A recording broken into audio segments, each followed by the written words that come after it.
بسم الله الرحمن الرحيم. الحمد لله والصلاة والسلام على سيدنا رسول الله وعلى آله وصحبه ومن والاه. نويت التعلم والتعليم والتذكر والتذكير والنفع والانتفاع والإفادة والاستفادة والحث على التمسك بكتاب الله وسنة رسوله والدعاء إلى الهدى والدلالة على الخير ابتغاء وجه الله وقربه وثوابه سبحانه وتعالى. سبحانك لا علم لنا إلا ما علمتنا إنك أنت العليم الحكيم. اللهم أخرجنا من ظلمات الوهم وأكرمنا بنور الفهم وافتح علينا بمعرفة العلم وسهل أخلاقنا بالحلم.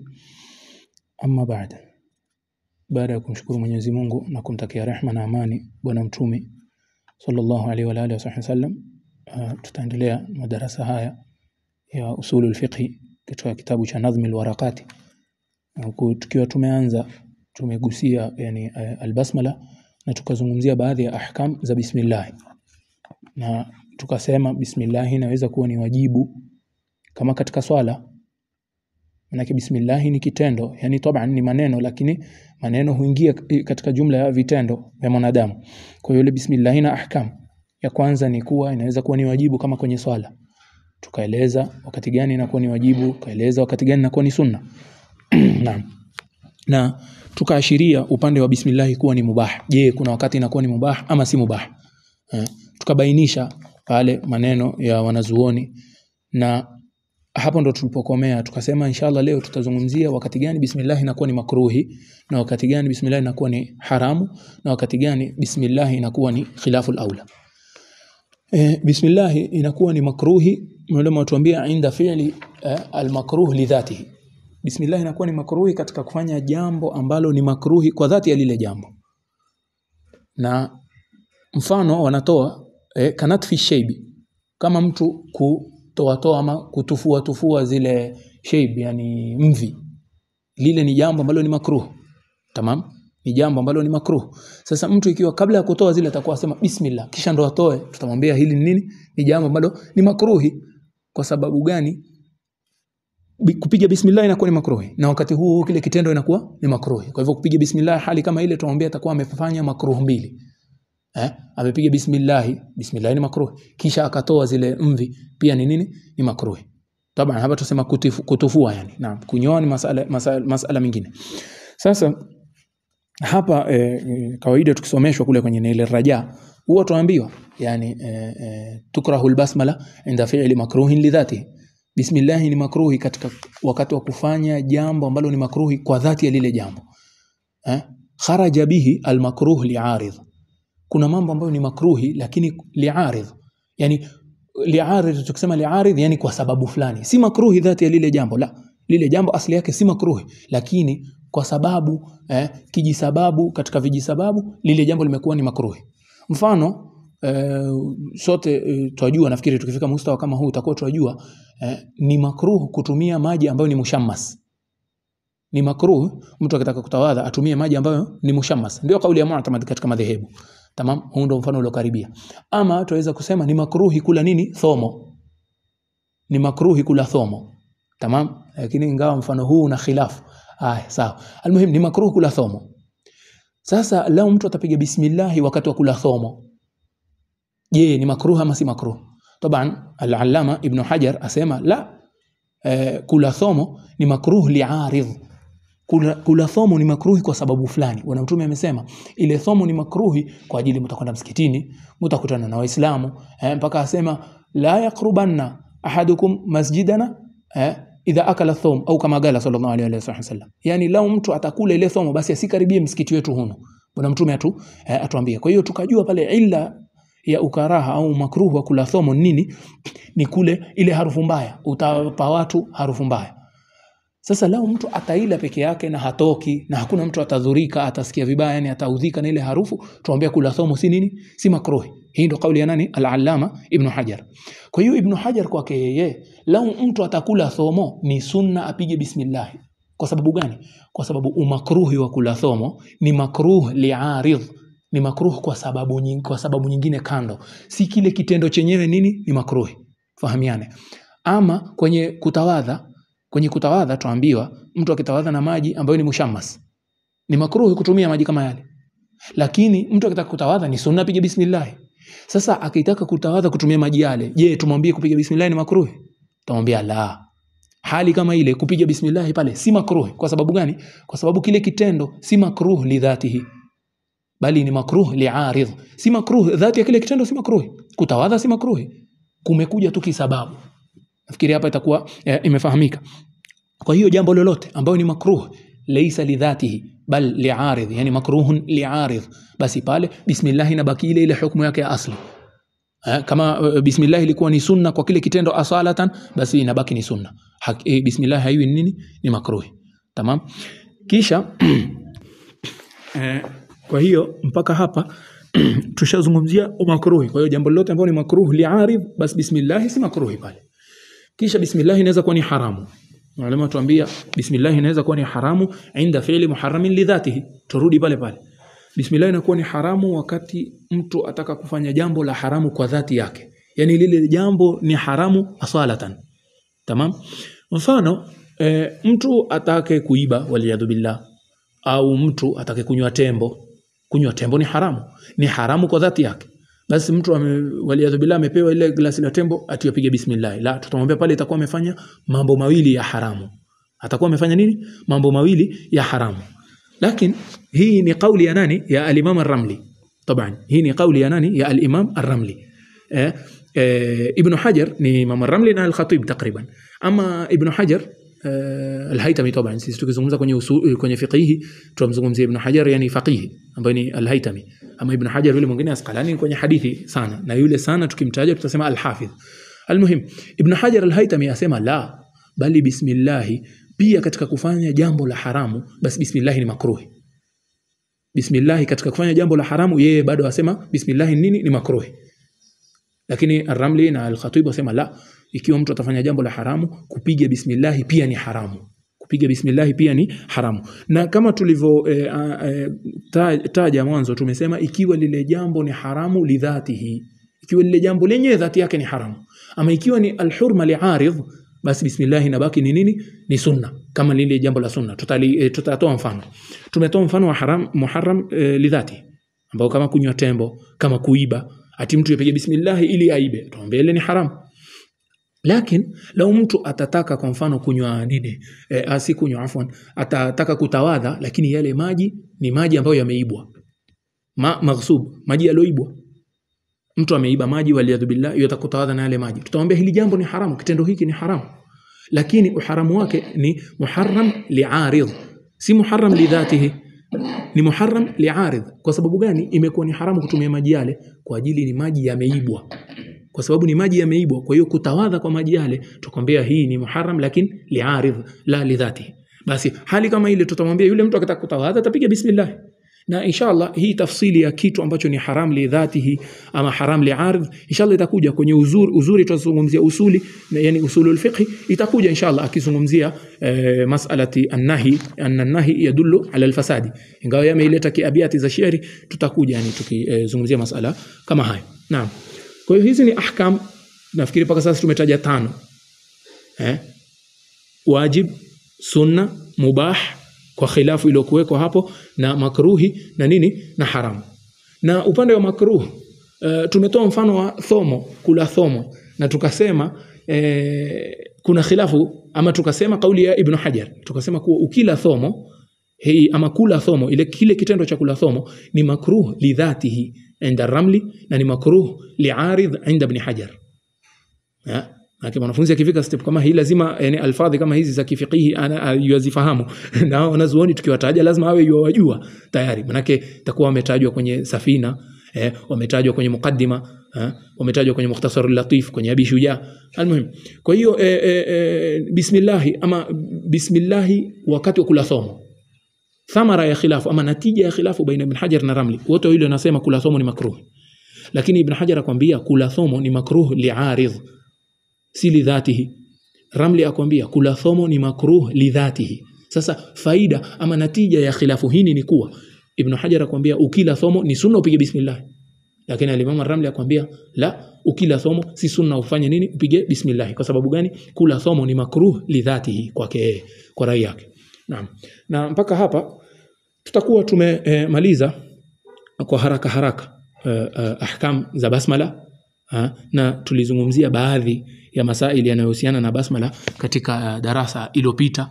Ama upande wa maani na takdirati, haya ni mambo ambayo tutawacha kwa ilmu kama hini. Ni mambo ambayo kwenye usuli ndio yanagusiwa sana, kuwa mtu akiwa ataka kuzungumzia basmala ama akitaka kukadiria yani katika masaili ya basmala ni ile takdirati, yani utakadiria. Maana bismillah ni jar na majruri, ikiwa ile harfu jar ni asli lazima tupate mutaallaq, yani tuseme kwa mfano aktubu bismillah ama ualifu bismillah.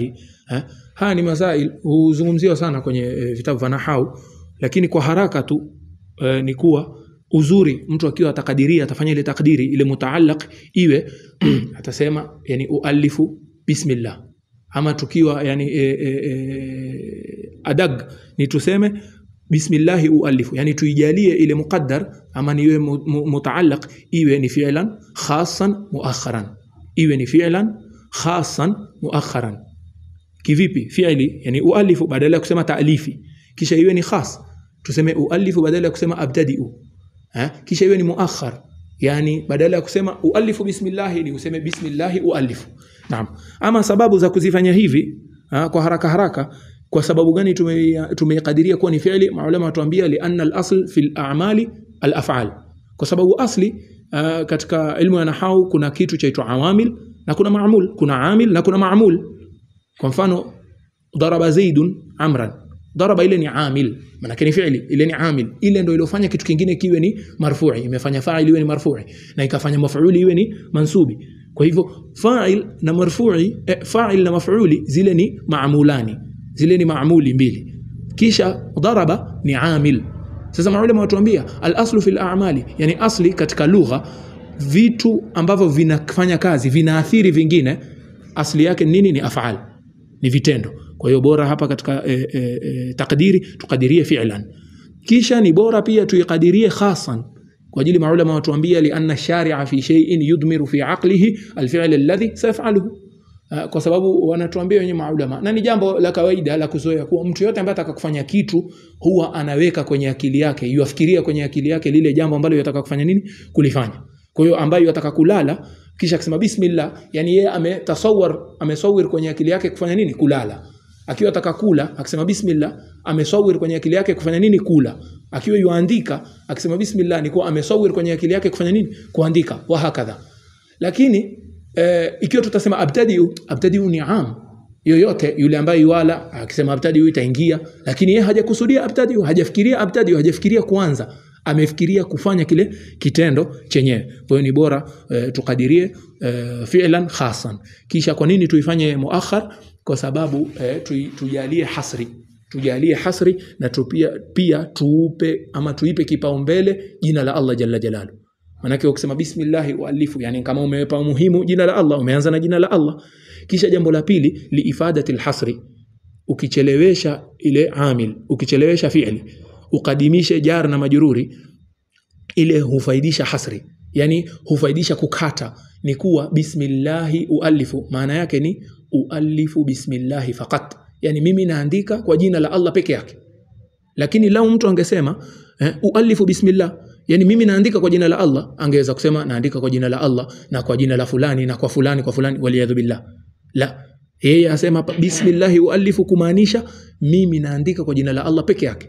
Na mfano huu huko katika Qur'ani kwenye suratul Fatiha sana, yani tukisoma iyyaka na'budu, yoyote ambaye yajua Kiarabu hata kwa uchache atakwambia pia itakuwa ni sahihi tukisema na'buduka, yani mimi nakuabudu wewe ama twakuabudu wewe.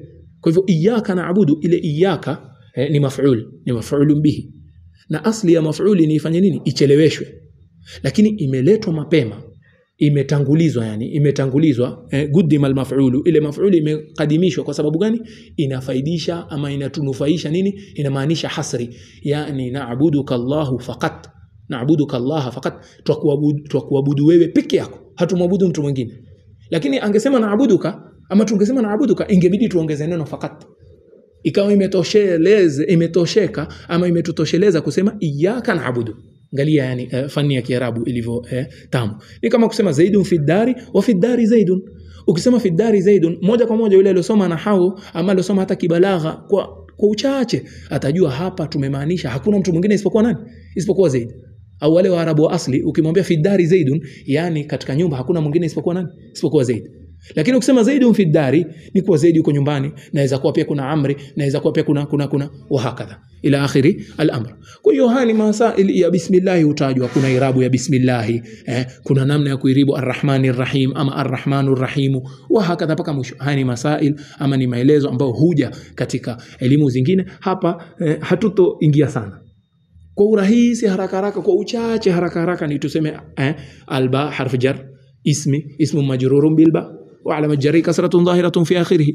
Na ism ni neno maakhudhun min as-sumu, limetokamana na as-sumu ama asima. Tamam, limetokamana na as-sumu, na as-sumu ni ukubwa, yani jina kwa Kiarabu limetokamana na neno sumuun. Hili sumu linamaanisha al-ulu, ukubwa. Ndio maana ukimuita mtu kwa jina lake kama umemfanya nini? Umempa ukubwa, umemsharifisha. Hata sisi Waswahili leo utamuita mtu wewe njoo kidogo, yule mtu ufanya nini? Hukasirika. Bwana na jina langu, niite kwa jina langu. Tumefahamiana? Wazi. Wengine wasema ambao ni makufiina husema kuwa al-ismu ma'khudhun min al-wasmi ama min as-sima. Hii neno ism limetokamana na sima, na sima tuniani ni alama. Ni nini? Ni alama. Maana yake ni alama, yani ni alama ya mtu. Kwa hivyo al-ismu huwa alama, ismu ni jina. Kwa hiyo nasema bismillah. Na Allah maana yake ni jina la Mungu, yani Mwenyezi Mungu. Wenyewe tuambie maulama wa aqida, alamun. Allah ni alam, yani ni jina ala dhat, jina la dhati alwajib alwujud. Ala dhati alwajib alwujud ni jina la dhati ambayo ile dhati lazima iwe iko, haiwezekani ile dhati isiwe iko. Basi ile dhati ambayo lazima iwe iko ndio Allah. Na tukisema lazima iwe iko, yani wajib aqlan taban. Na haya ni maelezo kwenye ilmu ya aqida. Watu wengi sisi kama wanafunzi tukisikia alwajib alwujudi hatufahamu maana yake ni nini. Maana yake ni kuwa Allah jalla jalalu ni lazima kiakili awe yuko. Kiakili lazima awe yuko, na yoyote aliyosoma aqida hata kitabu cha pili cha tatu utajua bora mtu amefasilishiwa sawa, yaniwekewa tafsili kwa usawa kabisa, kwa wazi kabisa kuwa Allah jalla jalalu ni wajibul wujud, Mwenyezi Mungu ni wajibul wujud, lazima awe yuko. Tamam, alamun ala dhati alwajibul wujud. Kuna tatima ya taarifu lakini si katika quyudi, kwa hiyo tutaachana nayo. Bismillahir arrahman arrahim. Arrahman mushtaqun, hizi mbili ni sifatani, ni sifa mbili ambazo zimetokamana na rahma, zimetokana na rehma. Na maana ziko tofauti, maulama wametofautiana. Wengine wasema arrahman almun'im bijalail ni'am, warrahim almun'im bidaqaiq ni'am. Yani arrahman ni yule ambaye ametuneemesha neema kubwa. Hii ni natija ya rahman. Tamam. Arrahim ni yule ambaye ametuneemesha kwa neema nini? Ndogo. Tamam. Arrahman kwa sababu gani tumesema afwan, kabla ya kuendelea tumesema neema ndogo hapa ni makosa. Tukisema daqaiq ni'am, yani neema zilizofichika. Maulama mashekhe zetu hapendi kusema neema ndogo. Anasema hakuna neema ndogo, lakini neema zilizofichika. Neema ile za kwanza za Ar-Rahman ama zinazotokamana na Ar-Rahman ni neema ambazo ziko wazi. Kwa mfano kuona, kwa mfano Uislamu, kwa mfano uhai. Hizi ni neema zinaitwa neema jalila, neema ambazo ziko wazi kabisa tuziona. Kisha kuna neema dagiga, neema ambazo kidogo zimefanya nini? Zimefichika. Mfano ni diggatul aqli, ni yule akili kuwa kali. Kuwa na akili ile ni neema ambayo iko wazi, iko dhahir. Lakini kuwa mtu ana akili kali, yafahamu mambo haraka, ile ni katika neema dagiga. Mtu kuona, alhamdulillah, ni neema kubwa, ni neema ambayo iko wazi. Lakini kuna neema ya kuwa macho yake yanaona umbali aina gani, basi ile ni neema inaitwa neema dagiga, ni neema ilofanya nini? Ilo fichika. Kwa hiyo Ar-Rahman al-Mun'im bijalail an-ni'am, war-Rahim al-Mun'im bidaqaiq an-ni'am. Naam. Na wengine husema Ar-Rahman ni mwenye kurehemu Waislamu na makafiri hapa duniani. na Ar-Rahim ni mwenye kurehemu waislamu peke yake akhera. Tamam? Na wana kaida wenyewe wanatuambia mbona Ar-Rahmani ni ablagh, manake wanatuambia maulama Ar-Rahmanu ablaghu min Ar-Rahimi. Ar-Rahmani ni ablagh, yani ina maana pana kuliko nini? Kuliko Rahim. Wengine hutuambia Ar-Rahman a'am min Ar-Rahim. Naam, fil maana. Ar-Rahman a'am min Ar-Rahim fil maana. Kivipi? Yani Ar-Rahman ni Mungu yuarehemu watu wote. Ar-Rahim yuarehemu waislamu tu akhera. Ama kwa ile maana nyingine Ar-Rahman ni pana pia. Kwa sababu gani? Ni neema zilizo waziwazi. Na Ar-Rahim ni neema zilizofanya nini? Zilizofichika. Limadha hakadha? Watuambia lianna ziyadatul mabna tadullu ala ziyadatil maana. Ikiwa neno ni pana zaidi kwa kujengewa, yani lina harufi nyingi zaidi, lina herufi nyingi zaidi, harufu nyingi zaidi, basi maana yake ni pana zaidi. Na tukiangalia yani neno Ar-Rahman, Rahman lina herufi 5. Kuna ile alif pale madda, sisi tuita madda. Ile ni alifu ile. Asli Rahman, kisha Rahim ina herufi 4. Kwa hiyo Ar-Rahman imejengewa kwa herufi nyingi, basi inakuwa ablagh na inakuwa maana yake ni pana kuliko Rahim. طبعا هي قاعده هي ان زياده المبنى تدل على زياده المعنى. hii ni qaida inaitwa qaida aghlabiyya, inaitwa qaida aghlabiyya, si qaida ati kila wakati iko hivi, ni qaida aghlabiyya. Naam, na haya ni mazungumzo ya bismillah. Tumeingia ni katika darasa hili na mazungumzo ni mingi kuhusiana na bismillah, mingi sana. Tutaacha inshallah katika vitabu vingine. Mwanafunzi akitaka afanye bidii. Kuna maulama wengi wamezungumzia bismillah. Sheikh Zakaria Al-Ansari anayo muallafati katika bismillah na wengine wengi. Mwanafunzi akitaka tawassul aweza kufuatilia huko inshallah. Katika madarasa yajayo sasa tutaingia katika nazm. قال الفقير الشرف العمريطي إن شاء الله. Mungu kitupa uhai na uzima. وصلى الله على سيدنا محمد النبي الأمي وعلى آله وصحبه وسلم. الحمد لله أولا وآخرا.